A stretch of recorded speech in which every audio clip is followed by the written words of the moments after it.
Start చేయమంటారు. Yes అమ్మా, start. అందరికి ప్రైజ్లా దేని పరిశుద్ధమైన వాక్యం తీసుకున్నాం. మత్తయి సువార్త 5వ అధ్యాయం 3వ వచనం. మత్తయి సువార్త 5:3. ఆత్మ విషయమై దీనులైన వారు ధన్యులు, పరలోక రాజ్యము వారిది.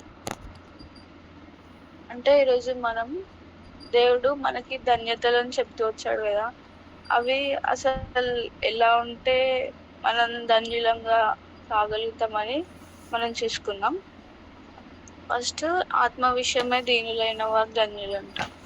అంటే ఆత్మ విషయమై దీనులైన వారు అంటే ఇప్పుడు మనకు తెలిసిన దాన్ని బట్టి అయితే ఆత్మీయంగా బలంగా ఉండడం, చిన్న తప్పు చేసినా కానీ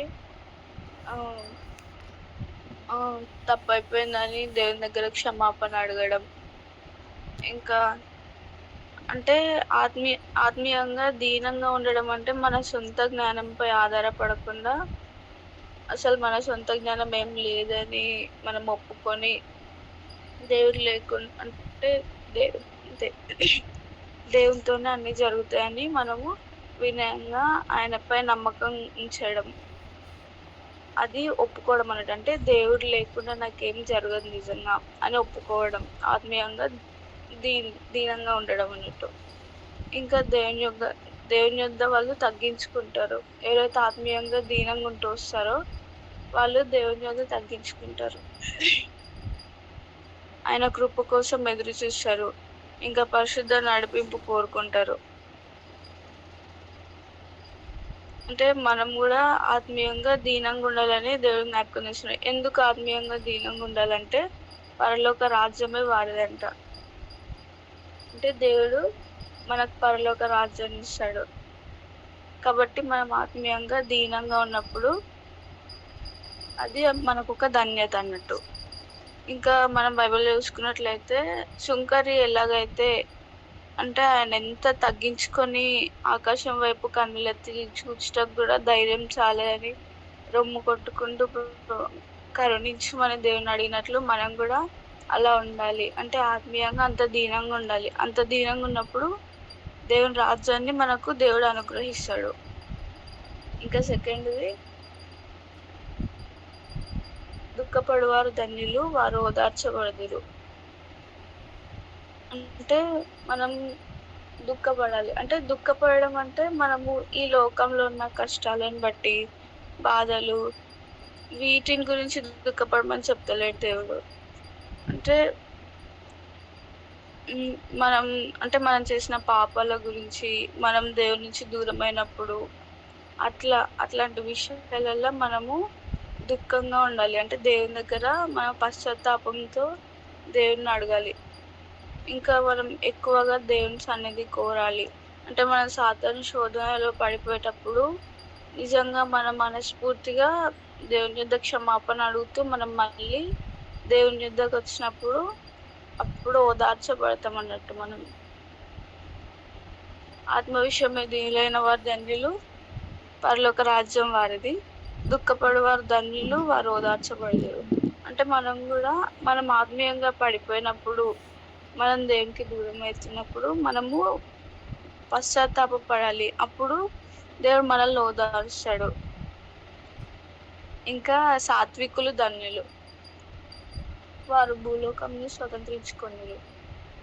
సాత్వికులు అంటే ఏంటంటే ఇప్పుడు మనం అంటే వాళ్ళకి అన్నీ తెలిసి ఉంటాయి కానీ అంటే వాళ్ళకు గౌరవం ఉంటాయి, వినయం ఉంటాయి, కానీ అవన్నీ దేవుని ఆధీనంలో ఉంచడం, ఇంకా కోపం కూడా చూపించకపోవడం, అది సాత్వికులు అన్నట్టు. అంటే సాత్వికులు అంటే జ్ఞానం, అంటే ఎంతో జ్ఞానంతో ఉన్న వాళ్ళు. ఇంకా వాళ్ళు ఎప్పుడైనా వినయంగా ఉంటారు. ఇంకా వాళ్ళ గురించి గొప్పగా ఏం ఆలోచించారు. అంటే వాళ్ళు ఎంత మంచి చేసినా అదంతా దేవుని వల్లే జరిగింది అని అనడం, అట్లాంటి వారు సాత్వికులు అన్నట్టు. ఇంకా ఏమన్నా జరిగినా కానీ, అంటే ఎవరితోనైనా ఏమైనా గొడవైనా, యుద్ధమైనా, అంటే ఏ విషయంలో అయినా అది దేవునికి అప్పగిస్తారంట. అది దేవుని చిత్తానికి అప్పగిస్తారు. ఇంకా దేవునికే లోబడతారు. అంటే దేవుని చిత్తం జరిగించమని దేవుని బ్రతిమలాడుకుంటారు అన్నట్టు. మన బైబిల్ వేసుకున్నట్లయితే మోషే గారు అందరికంటే సాత్వికుడిగా ఉంటూ వచ్చాడు. ఇంకా ఆయన అధికారంలో గర్వం చూపించలేడు, కానీ దేవునిపై ఆధారపడే వ్యక్తిగా ఉంటూ వచ్చాడు. కాబట్టి మనం కూడా సాత్వికులుగా ఉండి మనం ఈ భూలోకాన్ని స్వతంత్రించుకోవాలని దేవుడు జ్ఞాపకం చేస్తున్నాడు.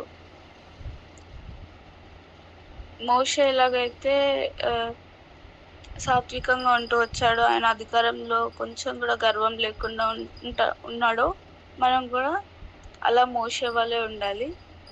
ఇంకా 4th చూసుకున్నట్లయితే నీతి కొరకు ఆకలి దప్పులు గలవారు ధన్యులు, వారు తృప్తిపరచబడదురు. నీతి కొరకు అంటే ఇప్పుడు మనకు నార్మల్గా శరీరం అంటే శరీర ఆకలి ఉంటుంది కదా. ఇప్పుడు మనకి చాలా ఆకలి అయితే మనం తింటాం.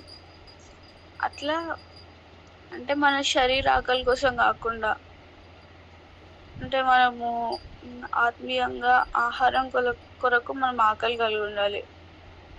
అంటే ఆత్మీయమైన ఆహారం అంటే దేవుని వాక్యము, ఆయన సన్నిధి కోసం ఆశపడడం, ఆయన వాక్యం ఆసక్తిగా వినడం, ఆయన దగ్గర ప్రార్థించడం,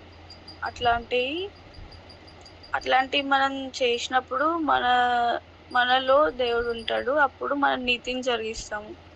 అంటే అట్లా మనం దేవుని యొద్ద దగ్గరగా ఉన్నప్పుడు మనము నీతిగా జీవించగలుగుతాం. అంటే దేవుడు మనల్ని నీతి కొరకు ఆకలి దప్పులు గలవారు, అంటే నీతి కొరకు ఆకలి దప్పులు కలిగి ఉండు అని చెప్తున్నాడు దేవుడు. కాబట్టి మనం కూడా నీతి కొరకు ఆకలి దప్పులు గలవారంగా ఉండాలి అని దేవుడు జ్ఞాపకం చేస్తున్నాడు. ఇంకా చాలా మంది లోకంలో వాళ్ళకు విజయాలు ఉంటాయి, ధనం ఉంటాయి, పేరు కోసం, అంటే వాటి గురించి చాలా ఆసక్తి ఉంది వాళ్ళకి. కానీ దేవుని పరిశుద్ధతకి అని ఆయన నీతికి మనం ఆసక్తిగా లేము. కాబట్టి మనము ఈరోజు మనల్ని మనం పరీక్షించుకుందాం. మనము దేవుని నీతి గురించి, అంటే దేవుని నీతిని వెదకాలి. అంటే ఆయన నీతి కొరకు ఆకలి దప్పులు గలవారు ధన్యులు అని చెప్తూ వచ్చారు కదా. కాబట్టి మనం కూడా నీతిగా జీవించాలి అని దేవుడు జ్ఞాపకం చేస్తున్నాడు. కాబట్టి మనం మరొకసారి చూసుకుందాం. ఆత్మ విషయమై దీనిలైన వారు ధన్యులు,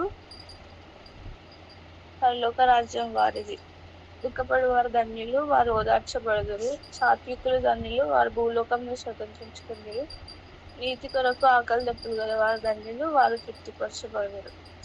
కాబట్టి మనం కూడా ఇక నుంచి ఆత్మీయంగా దీనంగా, అంటే దేవుని యొద్ద మనం ఒప్పుకుంటూ, అంటే మనం ఏమైనా తప్పు చేసినప్పుడు కూడా ప్రభా క్షమించండి అని ఆ శుంకర్ ఎలాగైతే దీనంగా దేవుని అడుగుతూ వచ్చాడో, అప్పుడు దేవుడు అతన్ని క్షమించాడు కదా.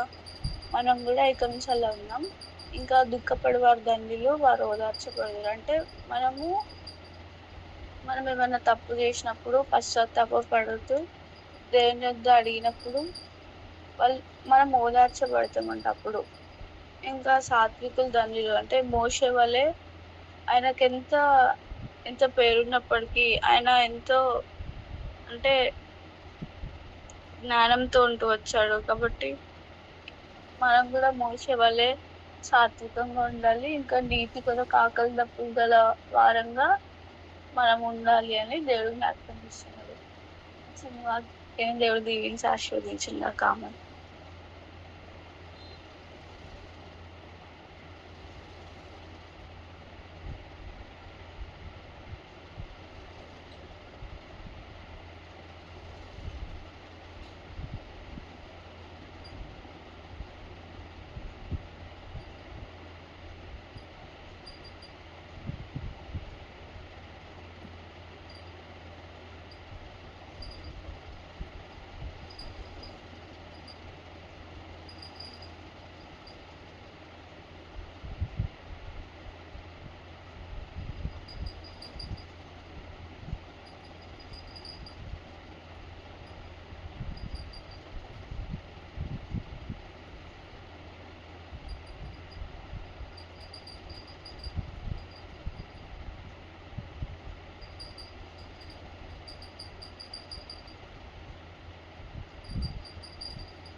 చెప్పబడిన లేఖనానుసారంగా